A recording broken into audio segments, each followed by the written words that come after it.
C. Joseph Vijay எனும் நான்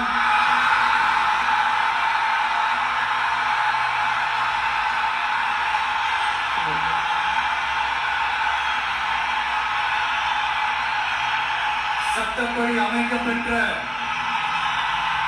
இந்திய அரசியல் அமைப்பின்பால் உண்மையான நம்பிக்கையும் மாறா பற்றும் கொண்டிருப்பேன் என்றும் இந்திய நாட்டின் ஒப்பில்லாத முழு முதல் ஆட்சியையும் உரிமையையும் நிலைநிறுத்துவேன் என்றும் தமிழ்நாட்டு அரசின் முதலமைச்சராக உண்மையாகவும் முழச்சான்றின்படியும் என் கடமைகளை நிறைவேற்ற